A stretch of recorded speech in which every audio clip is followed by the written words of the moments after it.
Building Men is brought to you by Finish the Race Apparel, FTRapparel.com, the creators of all things building men, and by Become Stronger Industries, become-stronger.com, the creators of handmade steel maces, hammers, and other badass equipment. I think fear in general, right? And it becomes loaded because it could be fear of judgment, it could be fear of failure, it could be fear of success, but just the general unhealthy relationship with fear is, I believe, one of the biggest barriers with young men in particular.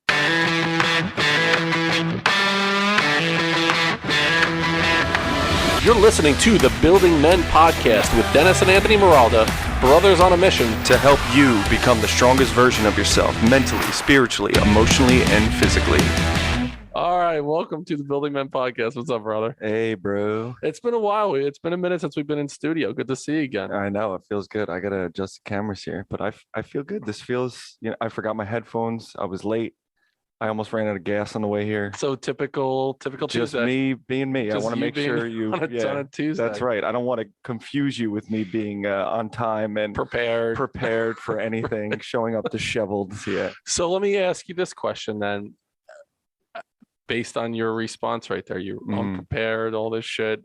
You came in all stressed out because the directions took you in a different studio. Different studio. Were you always like this? And I know the answer, but I'm asking you do you feel like you were always this? You were behind the eight ball a little bit, unprepared, like you were always kind of chasing it. Yes. Yeah. Oh, absolutely. I feel like it was almost like I was like self-sabotaging as I'm going through. Like I'm just like freaking out about something, and all of a sudden my mind just loses focus, and then I end up being unprepared because I'm trying to prep for something. Like when I would go to school and I would check all my books and everything, and then be late to school, and then it's just a anxiety sandwich that I have going. Right. there. And it wasn't a flow. It wasn't this flow state, because I remember you doing the book bag check. It was like you would, do I have my book? Do I have my notebook? Do I have my homework? Do I have my book bag? And you would like check, and then you would like zip it up, and then you would go. I would do it on the again. way down the driveway, and as the bus is coming, I would be checking my bag, and that would be the 10th time that I checked it. I mean, it was a form of OCD that Absolutely. I had, like pretty severe at some points, And the worst part is that we would make fun of you for it instead of like helping you get treatment. It was just like, haha, look at Anthony, he's such a wacko. Like, what is wrong with him? Oh my God. Or you would check your shit, and then we would take out like a paper. Yep. And so you couldn't find the paper. Because my biggest fear growing up was not having my homework, or not doing well in school, or not, getting a bad grade, or getting a detention, or whatever they called it, like tutorial or something when I was in school. But that was my biggest fear. And I was like, I'm not going to do that. What ended up happening is I was be late. I wouldn't get there, on something would happen because I was hyper focused on that the whole time. And was there a teacher in your school that was able to help you, mentor you, like bring you along? Like someone was like, hey, come here, buddy. I can see you're struggling right now.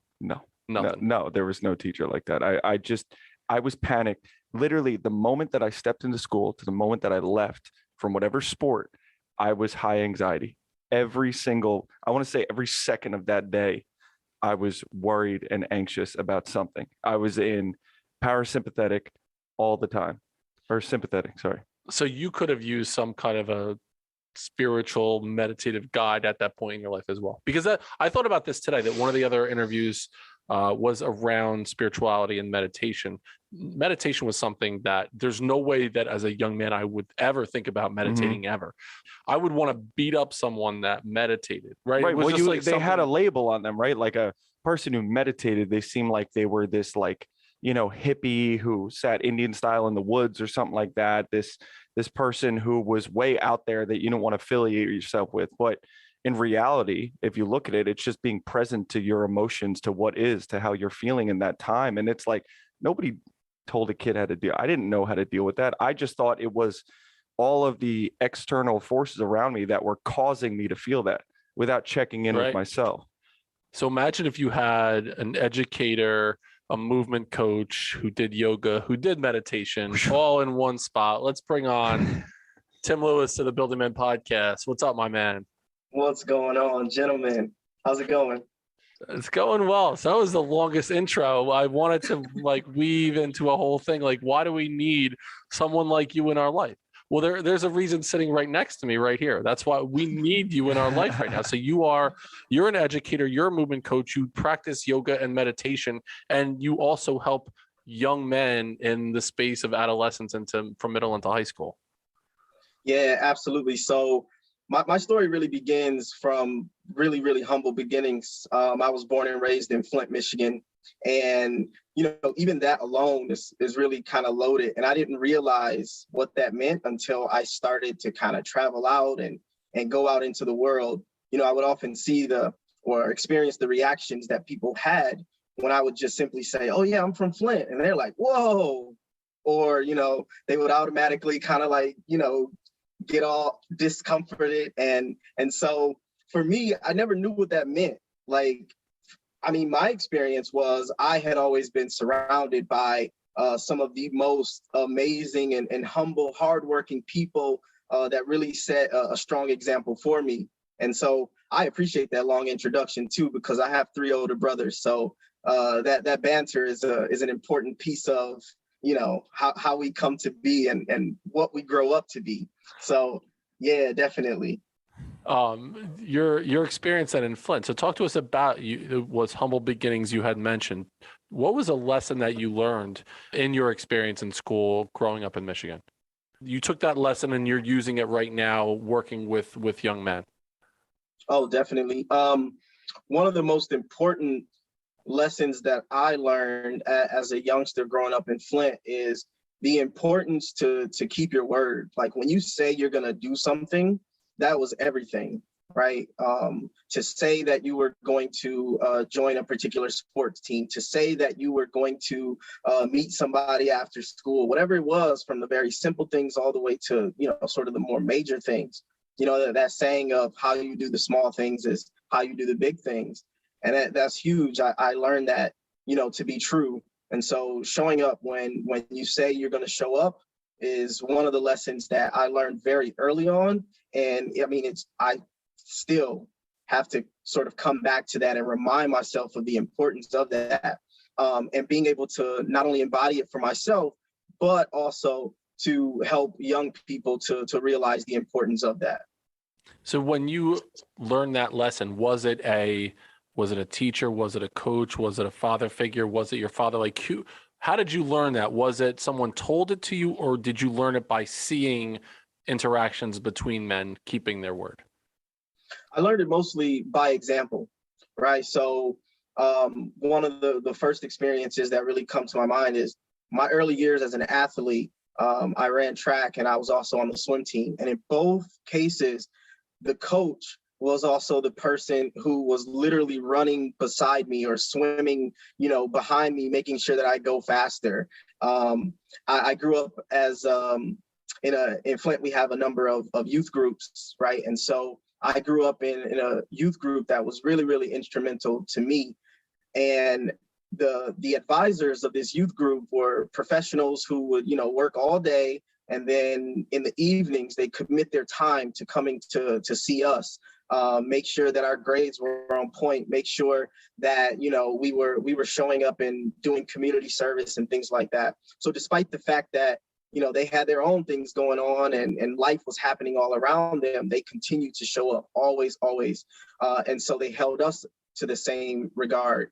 And I can say the same for whether I'm talking about my dad. I was very fortunate to have my dad in my life, even growing up. And so just seeing that commitment over and over, it was really a modeling for me. So as you look back now, if you were to say, as your middle school, high school years, telling people, yeah, I'm going to be into yoga and meditation. How would that conversation sound in Flint, Michigan? It wouldn't, at that time, it wouldn't land in a very nice place, because even as I reflect on it for myself, I didn't know about yoga, meditation, and things like that as I was growing up, especially not in like the traditional sense, right? So when we think about something like meditation, it's something that we can bring to whatever it is that we're doing. So it's a more of a way of being, right? We can eat in a meditative state. We can move in a meditative state. And so, but just to bring it up, especially at a time when I grew up, it probably wouldn't have landed very well. It's interesting because a guy that we had on the podcast, it was last summer. So it was summer of 2021. His name is Brandon Robinson. He wrote a book called When Words Won't Form, My Pen Speaks. And he's a poet, grew up in Detroit, Michigan. He grew up he's my age. He grew up in that bad boy Piston era in the late 80s, early 90s. And he said he was very empathic.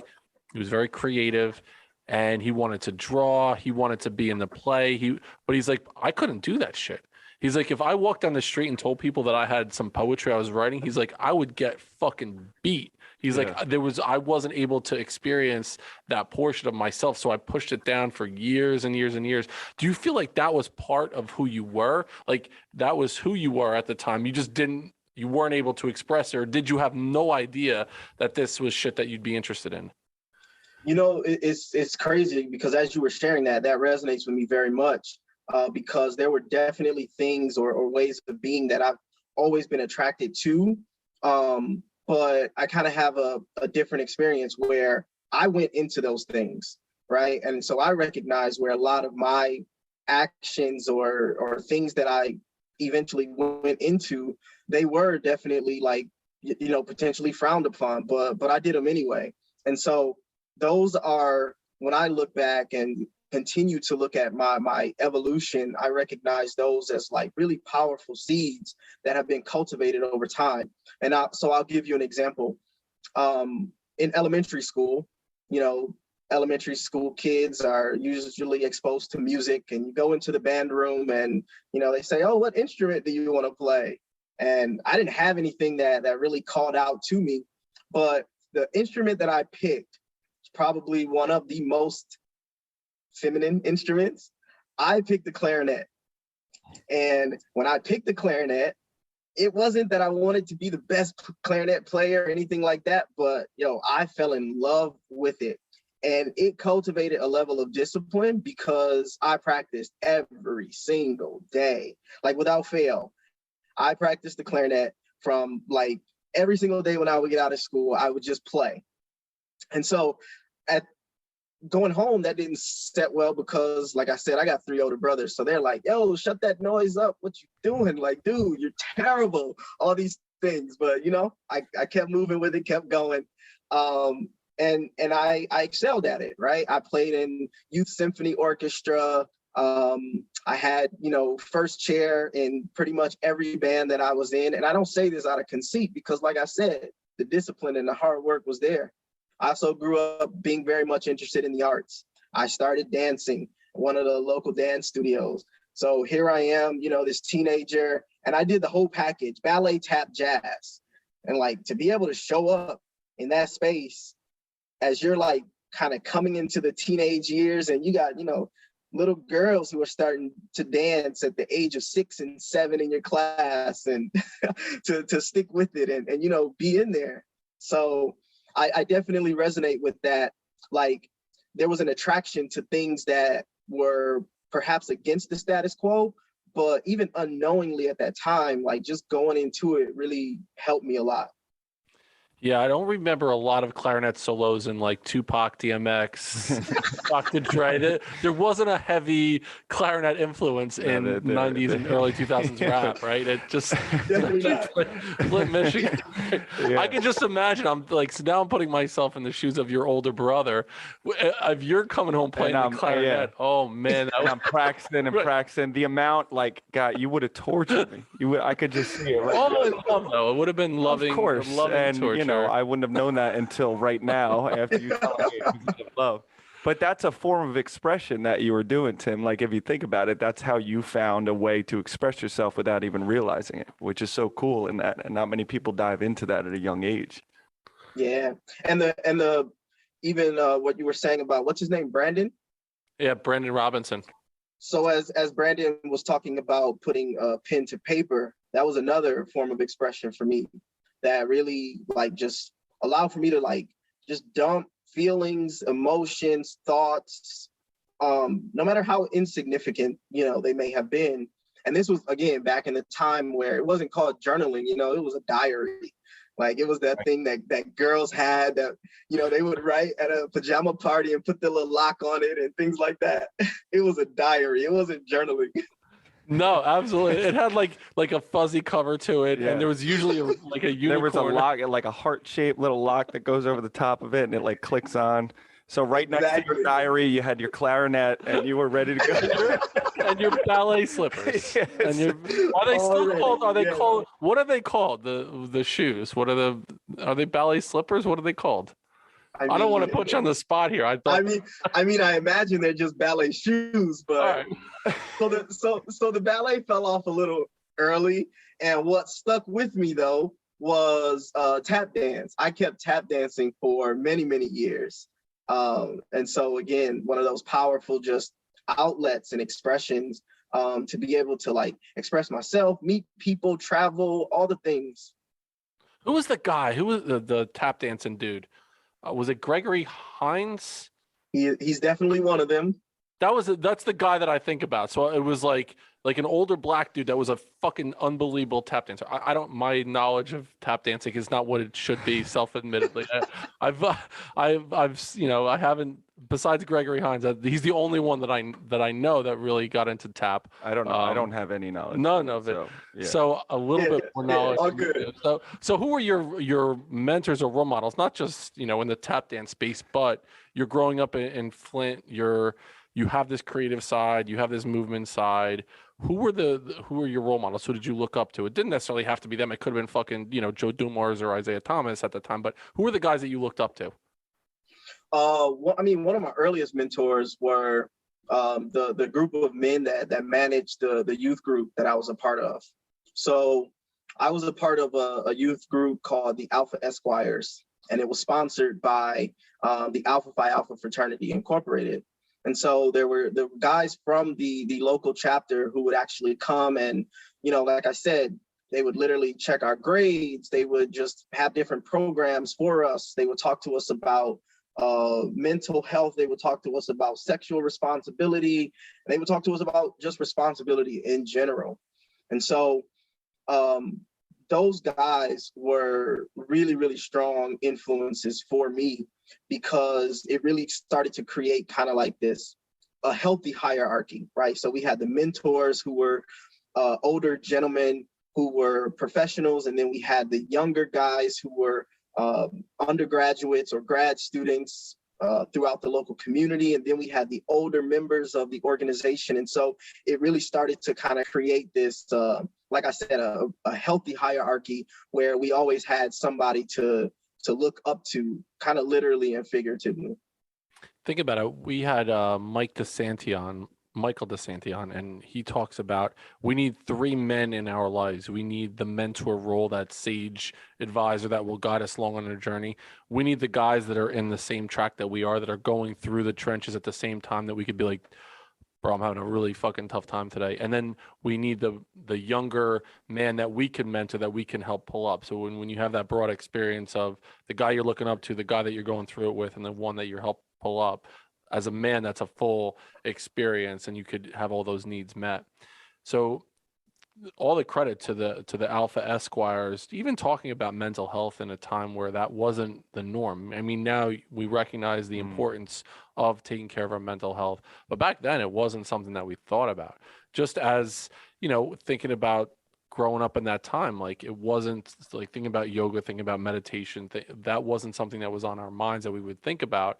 Mental health was not something. You were considered weak. I remember thinking, if someone's going to a therapist, it was like, what are you, fucking crazy? Right. Like, there's something wrong with that person. Now it's so celebrated because you're taking the concerted effort to take care of your mental health. When did you make the decision to go into education? Was it your experience with these men as mentors in your life? You're like, wow, this is something I really want to do, is help bring the next generation along? Or was there another spot in your life that you gravitated towards becoming an educator? Yeah, so me going into education, like officially, it happened at a time where I was literally starting over. I had started a graduate program at the University of Chicago. And, I really liked the work that I was doing, but the quality of life was, for me, it was trash, right? Because like I said, I had all these other things that I was interested in. I had been a dancer, or this, that, the other. And then all of a sudden I was like, stuck literally in the laboratory for 12 to 14 hours a day, and I couldn't do anything. And so I didn't do very well. And so between not being happy, not doing well, and making the conscious decision to walk away, I traveled. I went and I did an international exchange program, had the opportunity to travel through 25 different cities over a 6-month period. And so that really started to kind of spark not only the curiosity, but really just so I could see potential. And so when I came back to the US after that 6 months and I was starting over, I started to ask myself, what is it that I've always done that has sort of come naturally to me? And what came up was teaching. By this time, I had taught after school programs through grad school and undergrad. I worked at a daycare to make money in undergrad. I taught as a swim coach. And so it was always something with teaching. And so I said, what the hell? So I researched the teaching fellow programs, and I'm looking at different cities of places where I can, kind of see myself settling down a little bit. And so I started applying the teaching fellows program. This was in 2010-ish, 2009, 2010. And so that journey for me was like, I'm going to open up to it. I'm going to apply to these programs and, see what happens. And so that decision was made during this time, during this, this transition. What do you think right now is the biggest issue facing education? I know this is a huge, I'm like taking the grenade and throwing it right now. But I mean, I have a lot of opinions on, where education is headed. But if you could change one thing about education right now, what would it be? Whoa.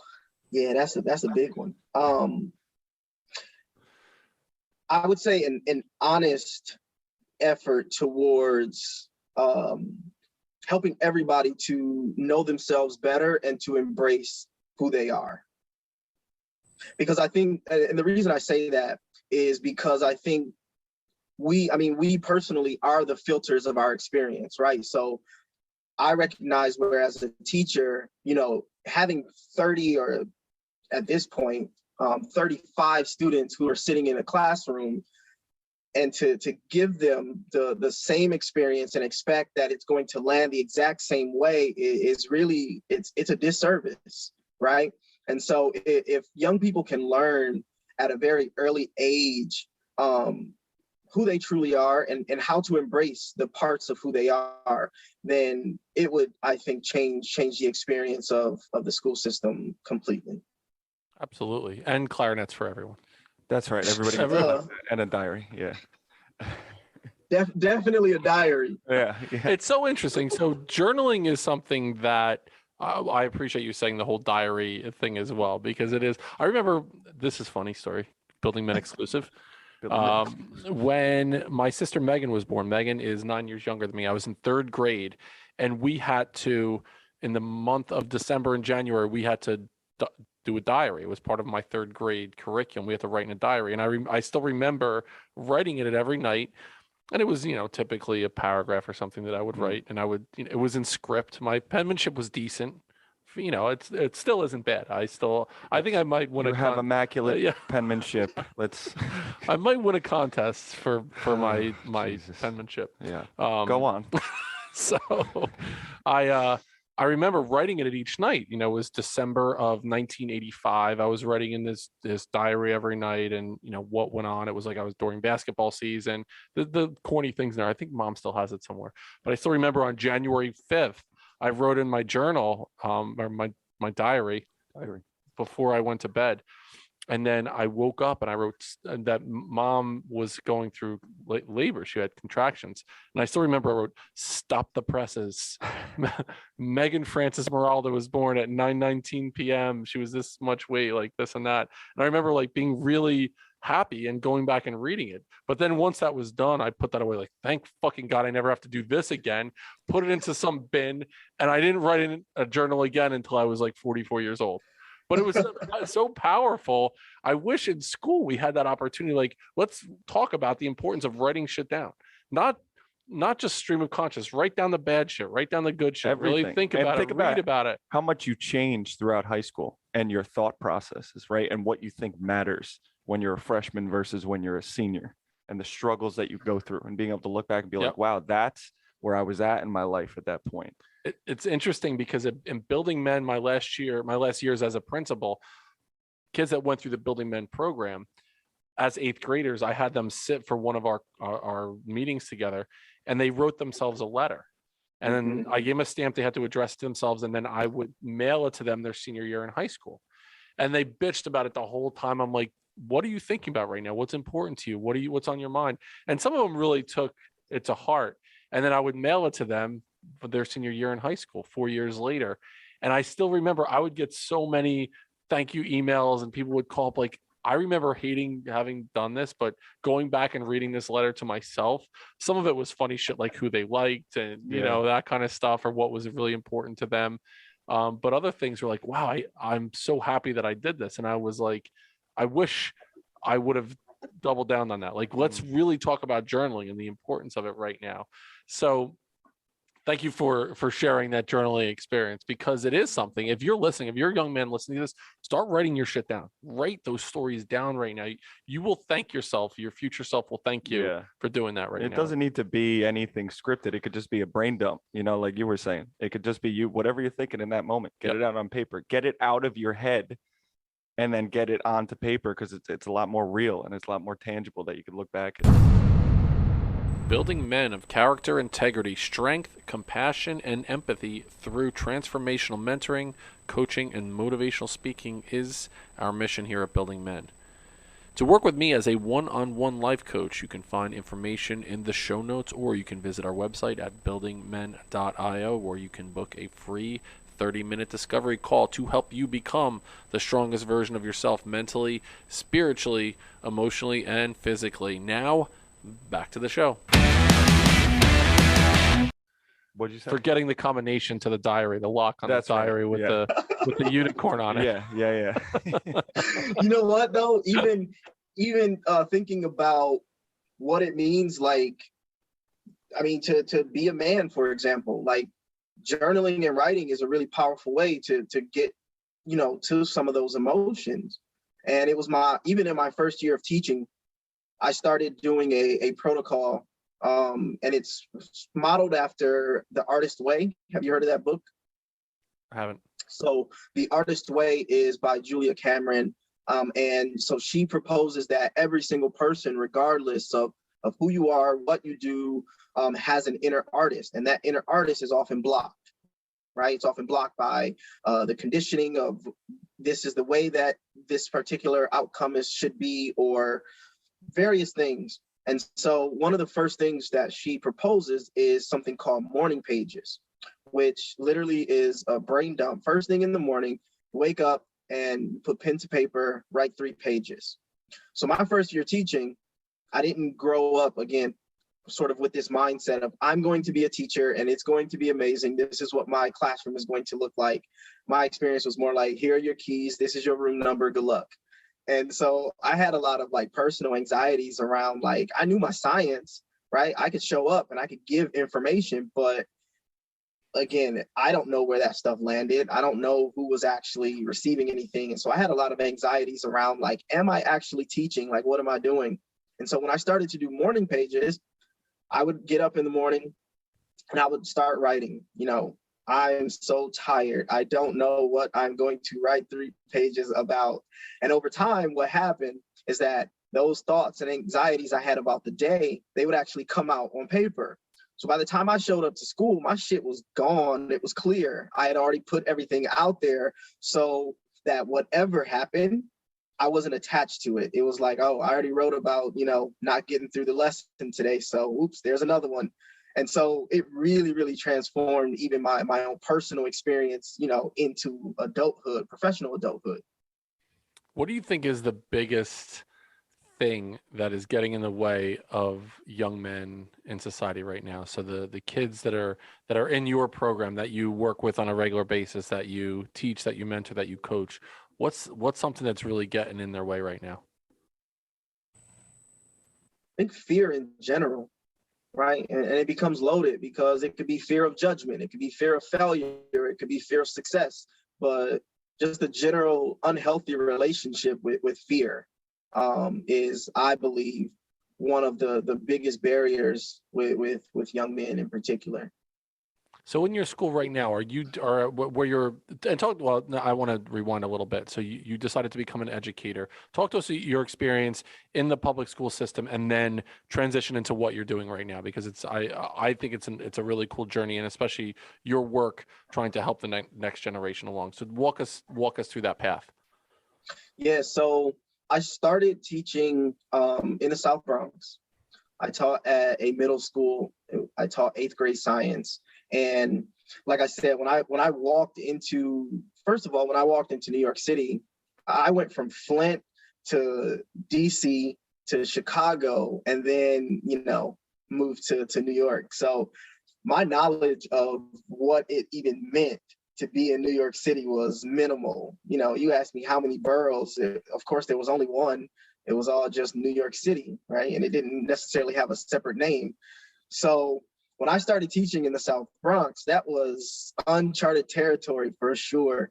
But the thing that was familiar is that on the surface, every single kid that I saw sitting in the room looked like me.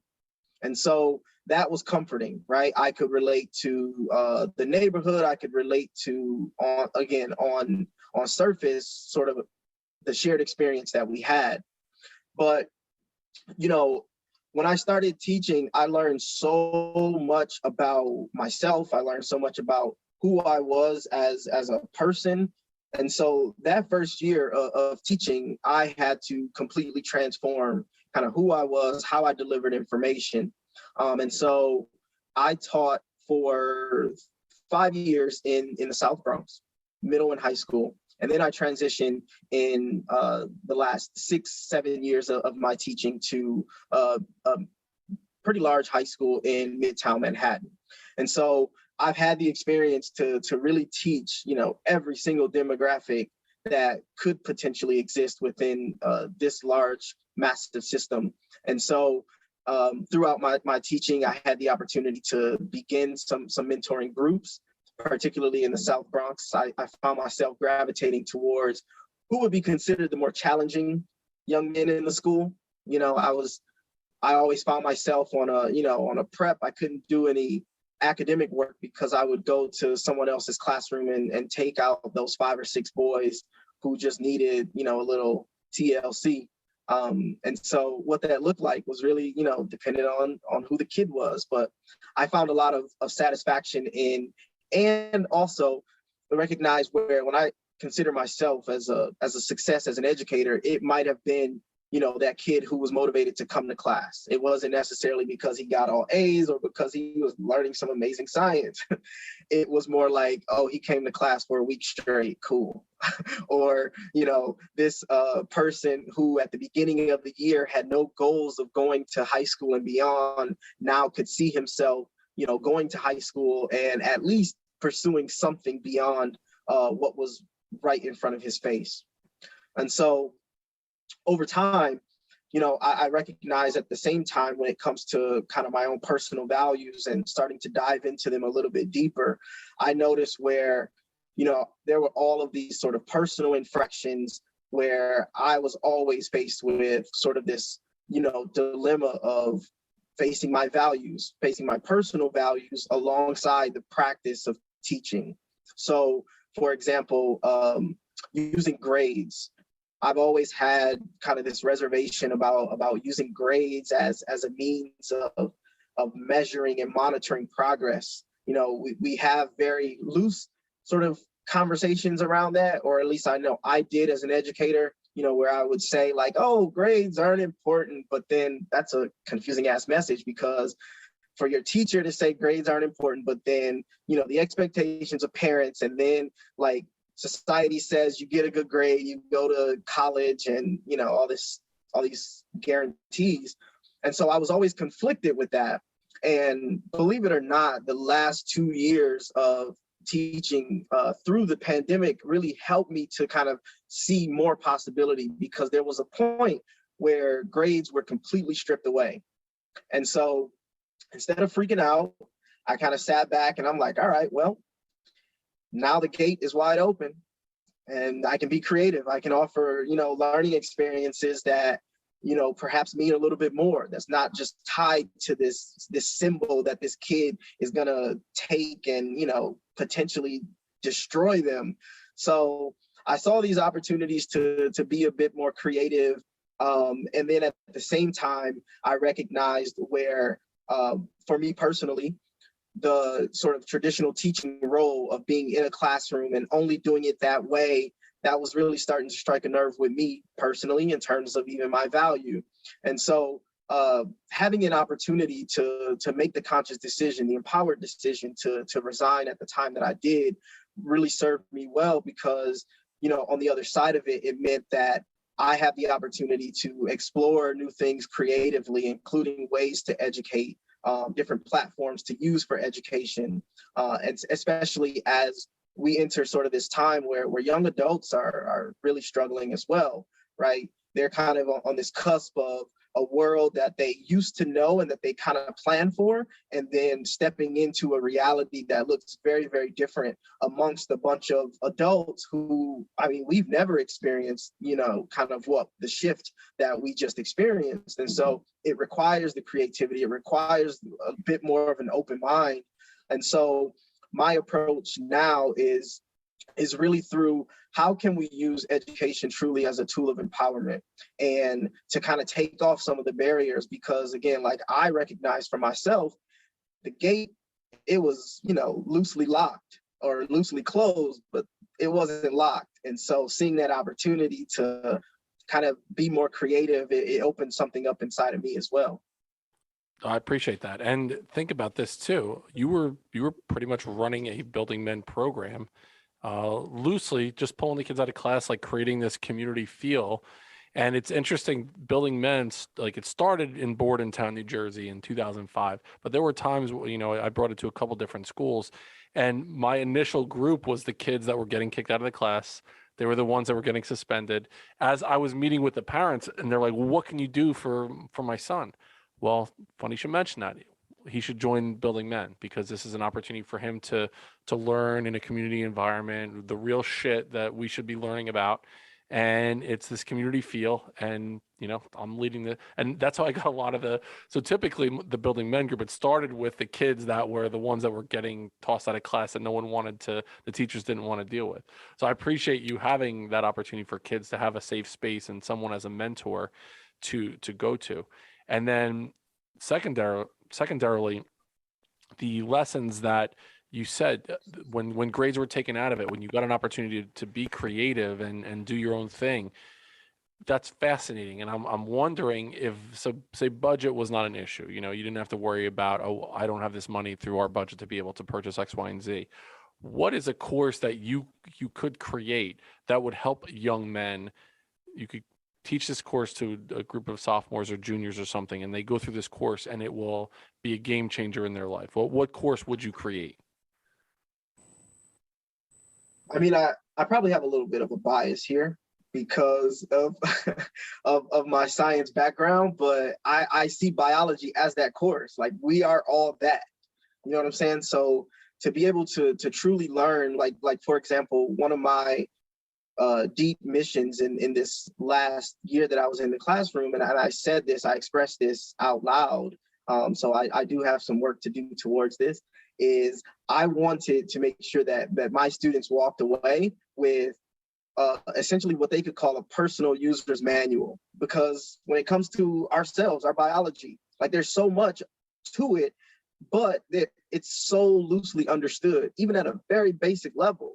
You know what I mean? So, and it relates very well to, what I recognize as being, at least for me, really important things relevant to like my yoga practice, right? Yoga teaches us how to breathe and the importance of it. It teaches us different ways to be in our body.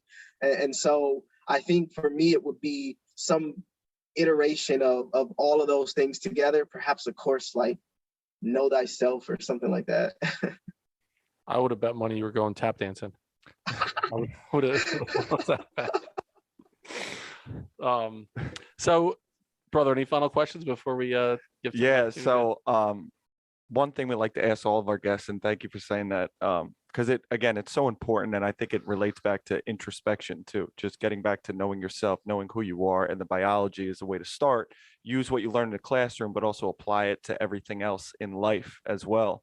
And also knowing that you're worth more than the grade that's on your paper. That's not what your worth is, and getting kids out of that mindset is so important moving forward. But again, another little bit of a loaded question. You got asked a bunch of those today, but if there's one thing that you could tell some of the Building Men audience, people, young men, men in general listening to this, what's one thing they can do starting tomorrow to kind of kickstart their life? Just something, a practice they can start as soon as possible.